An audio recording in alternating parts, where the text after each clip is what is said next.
Hi and welcome back to NIWFA Lockdown, the show which goes behind the scenes to catch up with various NIWFA clubs to see how they're dealing with the current lockdown situation. Tonight it's my great privilege to welcome players and coaches in from Dromara-Village Ladies Football Club to see how things are dealt with at the County Town Club. It's a real pleasure to welcome the ladies of Dromara-Village Ladies Football Club onto tonight's show. I'm going to start by first of all talking to Rebecca Wright, otherwise known as Bex. Bex, you're very, very welcome to Lockdown on NIWFA television tonight. Thank you very much. So basically, I understand from what I've been told, you've been at the club now for 4 years in total. Yeah. So what get you involved with Dromara-Village going back to those 4 years ago? I'm not really sure. I've seen a couple of posters up around town and seen the girls out practicing and stuff, so just decided to go for it and never look back. Well, at least you're involved, that's the main thing. Yeah. I understand you work as a post, is the post person or post woman? It's not a postman, obviously. Whatever you want, really. Yeah, post person normally is what people go by. I understand you work with I think Laura is the manager, is also a post person, is that right? Yeah, so we actually work in the same. Is she the boss, or when it comes to post work, is she the boss or are you the boss? Who's the boss? Oh no, we're equal. We're equal. All right, okay. Yeah. Fair enough. So obviously in terms of the lockdown sort of side of things, you post people have got to continue working on through it, so it hasn't made much of a difference from that sort of viewpoint for you. No, lifestyle-wise, it's not really changed very much. Just socially, obviously not seeing any of the girls or doing anything apart from work and back home again. But have you a lot of overtime going on at the moment? Mixed. I think there's a lot of parcels coming in. I think the boredom is set in with loads of folks, so a lot of parcels. But yeah. Okay, fair enough. Okay, I'm going to come to you then, Laura, next, the second part of the postal service team. Laura, just like Bex before, you understand you're also in the postal service as well, so you're obviously out and about. Are you out and about on the foot, or are you driving about in the van, or what's your scenario? I'm out in the van at the minute, thankfully, giving the feet a bit of a rest. Must be very, very busy, all those parcels coming through. Yeah, I mean, it's like Christmas, to be honest, but, you know, what else are people doing at the minute? You know, you kind of have to just go with it, you know. Yep, it's the way the flow. I understand you've been at Dromara-Village for a total of 6 years now, I think. Am I right in saying you started off as a player before eventually becoming manager of the team? Is that the way it worked? Yeah, that's right. So I started, it's probably about 6 or 7 years ago, and just played on all through those years. And then the manager before, Emma, she had stepped down there. I think it was just through Christmas, actually, before Christmas, and I put myself forward for taking on the team as the manager. Okay, it brings about its own challenges, of course, because obviously as a player you want to be one of the team, but at the same time as a manager you have to call the shots a wee bit, so that must be difficult at certain times. Oh yeah, definitely. And you know, obviously with all this carrying on, it's kind of been hard to test out, you know, those skills. Obviously not having, training or matches, but very much looking forward to getting back to it. In terms of the actual season, obviously we're all very frustrated the way things haven't started. We still don't know if it's going to start. We just have to wait and see. But had you got much sort of pre-season or training done before this all sort of kicked in? Yeah, I have to say, we started off really, really well. It's a bit of a shame actually that, you know, it's kind of been cut, but we were on course for a really good season. All the girls came back with, you know, the right mentality and all, so it was actually really, really encouraging, you know, to see that. What sort of things have you been doing behind the scene to try and keep morale up, you know, after Dromara-Village? Yeah, morale is a big thing that I've been kind of working on with the girls. You know, everybody has their own kind of struggles through this, you know, whether you're a mummy at home looking after your kids or, you know, a key worker out working. So we've been doing quizzes every week, which I have to say I haven't won one yet. And our coach Dave has been sending in lovely workouts for us to do, which have been really, really putting us through our paces. Okay. A bit of boosting going on, you know. But morale is a very big thing within the team, and yeah, although we're not playing and we're not meeting up as we normally would, we're still a team, and that will carry on through lockdown. I'm glad to hear that. You did send me through a little video of a combination of stuff. There's a few TikToks in there. There's a bit of toilet roll challenge in there. There's some dances. There's some attempted dances, if that makes sense. So what we're going to do now, we're going to let the viewers have a quick look at that video, and then we'll come back to you guys in a moment.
Okay, so we're joined now by Dave Humphreys, who's a brand new coach at Dromara-Village ladies this year. Dave, why on earth did you get involved with coaching in terms of the football side of it?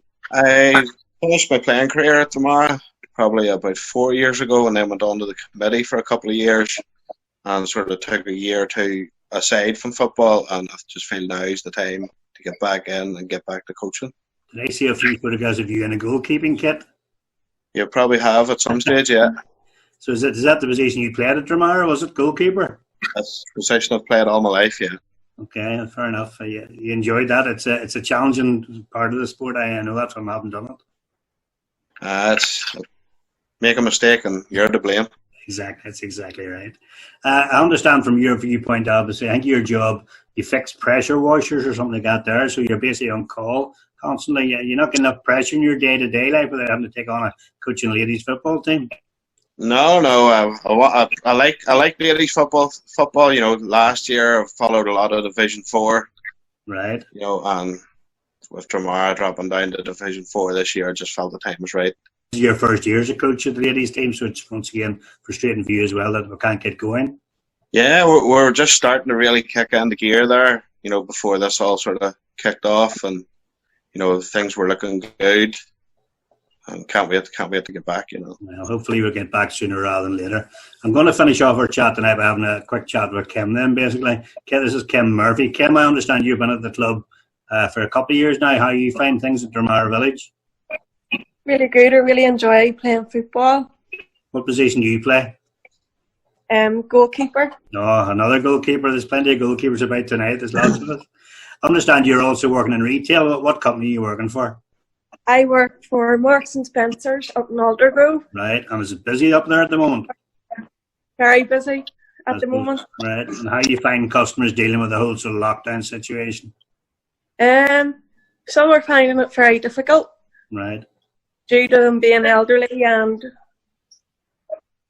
being stuck in the house most of the time. Yeah. I suppose obviously it's really just the food sections open up at Marks at the moment.